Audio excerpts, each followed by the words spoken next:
मैंने भी आपको बताया कि देश से निर्यात कम हो रहा था, मतलब हमारे देश में ना पैदावार ही कम हो गई थी बस, क्योंकि औद्योगिकरण उतनी स्पीड से नहीं बढ़ा। क्यों नहीं बढ़ा? क्योंकि लाइसेंसिंग की जरूरत थी, परमिट की जरूरत थी, अन्य क्षेत्रों में प्रतिबंध लगे पड़े थे, जिसकी वजह से निर्यात कम हो रहा था और वस्तुओं तथा सेवाओं का बाहर से आयात ज्यादा करना पड़ रहा था।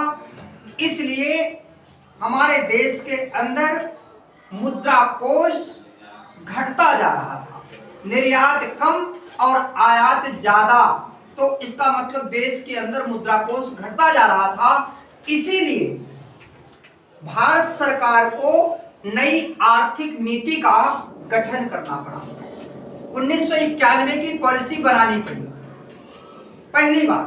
दूसरी बात यह है कि 1990 की पॉलिसी के तहत हमारे देश में जो है, जब एक तरह से घाटा हो रहा था, वित्तीय कोष के अंदर पैसे कम हो रहे थे, तो वस्तुओं की कीमतों में लगातार बढ़ोतरी होगी, ये तो पता ही है।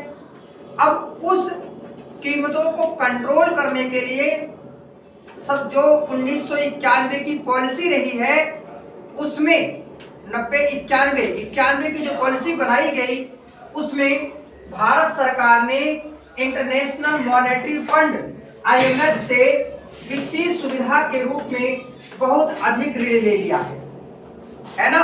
क्या किया था कि अपनी मुद्रास्फीति को कंट्रोल करने के लिए भारत सरकार ने क्या किया कि IMF से बहुत अधिक लोन लिया सन 1990 और 91 में। तीसरा नंबर, अल्पकालीन विदेशी ऋणों के भुगतान के लिए 47 लाख टन का सोना गिरवी रखना पड़ा। देखो, जब हमने ऋण लिया और IMF ने विदेशी लोग विदेश हमसे कर्जे मांगने लग गए और हमारे पास कुछ है ही नहीं, तो अल्पकालीन ऋणों की वापसी तो करनी है, पैसा नहीं है, अपनी साख को भी बचाना है, तो उसके लिए हमारी देश की सरकार ने उस पैसे की वापसी के लिए, देखो, अल्पकालीन विदेशी ऋणों के लिए, अल्पकालीन विदेशी ऋणों के भुगतान के लिए, मतलब हो गया कि जो उन्होंने हमें लोन दिया था उसको तो वापस भी करना है ना, लोन को वापस भी करना है, तो उसके भुगतान के लिए, उसके पेमेंट के लिए 47 लाख टन का सोना हमें गिरवी रखना पड़ा था। कितने लाख टन का सोना? 47 लाख टन का सोना हमें गिरवी रखना पड़ा था। समझ गए ना मेरी बात को? yes, sir. अच्छा, अगली बात यह है कि भारतीय अर्थव्यवस्था के सामने मुद्रास्फीति का संकट था, जिसकी दर 12% हो गई थी। मुद्रास्फीति का क्या मतलब हुआ कि वस्तुओं की जो कीमतें हैं वो क्या हो रही थी, लगातार बढ़ती ही जा रही थी। अच्छा, वस्तुओं की कीमतें बढ़ती कब है? वस्तुओं की कीमतें तभी बढ़ती हैं जब हमारे देश के अंदर जो मुद्रा कोष है वो, उसमें पैसे कम आए, मुद्रा कोष में पैसे कम इकट्ठा हो, कम आते हैं, तो वस्तुओं की कीमतें लगातार बढ़ती हैं।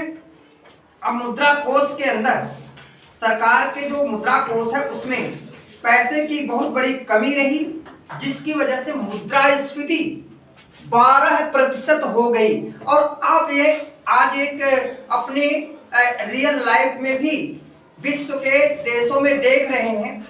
श्रीलंका की बात कर लीजिए, पाकिस्तान की बात कर लीजिए, आज आपके सामने पाकिस्तान में भी मुद्रास्फीति की दर कितनी ज्यादा होती जा रही है, महंगाई कितनी ज्यादा होती जा रही है। अब आप खुद अनुमान लगाओ कि वहां पर मुद्रा कोष के अंदर पैसा खत्म हो चुका है, फंड में कोई पैसा उनके पास रिजर्व नहीं है, और रिजर्व पैसा न होने की वजह से वो जनता से पैसे की वापसी ले रहे हैं, जिसकी वजह से क्या करते हैं, टैक्स इत्यादि को बढ़ा करके उनसे पैसे की वापसी कर रहे हैं, पैसा उनसे वसूल कर रहे हैं। अच्छा, दूसरी बात, अब व्यक्तियों के पास रोजगार भी नहीं रहेगा, व्यक्तियों के पास कमाई का कोई जरिया भी नहीं रहेगा, और प्लस आप टैक्स को बढ़ाते जा रहे हो, direct taxes and indirect taxes, दोनों तरह के टैक्सेस को आपने बढ़ा दिया, तो इसके बढ़ने से जनता के ऊपर बहुत बड़ा बर्डन पड़ जाता है। और इससे बर्डन पड़ने से क्या हो जाएगा कि जनता उस चीज को खरीद भी नहीं पाएगी, वस्तुओं की कीमतों में और अधिक बढ़ोतरी होती चली जाती है। यही बात यहाँ पर लागू हो रही है कि उस समय हमारी महंगाई दर जो थी वो 12% हो गई थी। कितना परसेंट हो गई थी? 12% हो गई थी। तो इस महंगाई दर को भी हमें कंट्रोल करना था, इसलिए नई इकोनॉमिक पॉलिसी का गठन किया गया था। न्यू इकोनॉमिक पॉलिसी मतलब एलपीजी का गठन किया गया था, और एलपीजी के आते ही ये बहुत सारी कमियां हमारी दूर होती चली गई। अगली बात, राजकोषीय घाटा बढ़ता जा रहा था। राजकोषीय घाटा जानते हो आपका, राजकोषीय का मतलब होता है जब सरकार का कुल व्यय सरकार की कुल प्राप्तियों से ज्यादा हो। कुल व्यय में दो तरह के व्यय होते हैं, सरकार का राजस्व व्यय और सरकार का पूंजीगत व्यय।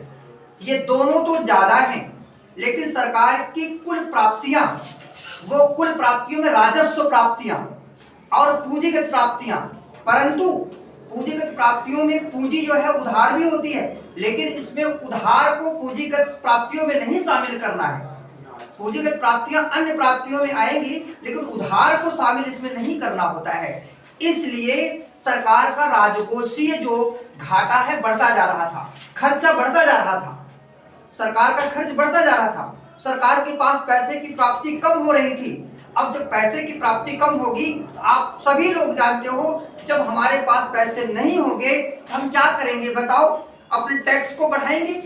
भाई मान लो हमारे देश में जब पैसा कम होता जाएगा तो सरकार को विकास के लिए पैसा चाहिए, सरकार को अपने दैनिक खर्चों को पूरा करने के लिए पैसा चाहिए, सरकार को पूंजीगत व्यय करने के लिए पैसा चाहिए।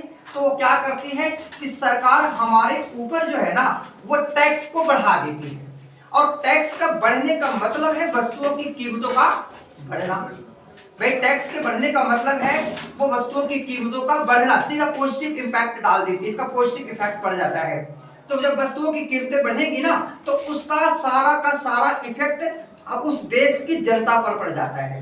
तो इस वजह से यहाँ किस बात की जरूरत थी कि राजकोषीय घाटा बढ़ता जा रहा था। राजकोषीय घाटे को कंट्रोल करने के लिए जो है हमें किस चीज की जरूरत पड़ी है?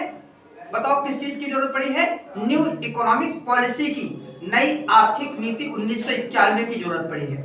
अगली बात, मुद्रास्फीति के कारण कृषि उत्पादों के वितरण और बाजार मूल्यों में वृद्धि हुई है। मुद्रास्फीति हो गई, और मुद्रास्फीति के कारण जितने भी कृषि से संबंधित इनपुट्स होते हैं, जिसका हम इस्तेमाल खेतों में उत्पादन के लिए करते हैं, जैसे खाद है, पानी है, आदि तरह के जो भी एक तरह के संसाधन हैं उनका हम प्रयोग करते हैं, तो उन पर भी टैक्स इत्यादि के बढ़ने से वस्तुओं की कीमतें उनकी बढ़ जाएंगी, खाद इत्यादि की कीमतें बढ़ जाएंगी।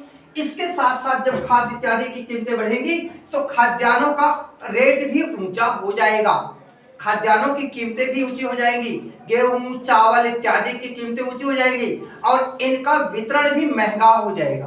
भाई सीधी सी बात है, जो चीजें पहले अगर मान लो खाद इत्यादि के रेट जो है वो पहले 100 रुपए के थे, आज जो है मुद्रा एक राजकोषीय घाटे के कारण रेट से इसका 400 रुपए की खाद आ रही है।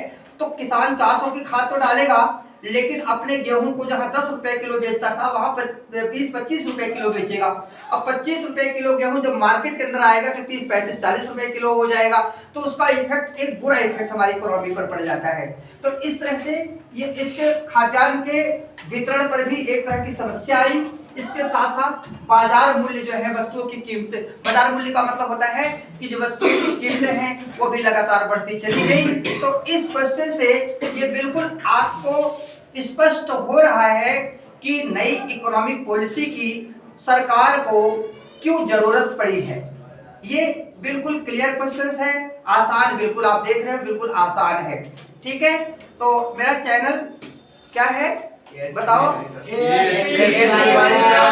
ASP Tiwari sir. इस चैनल को सब्सक्राइब करिए, लाइक करो और शेयर करो सबके पास, बेल आइकन को दबाएं। Thank you.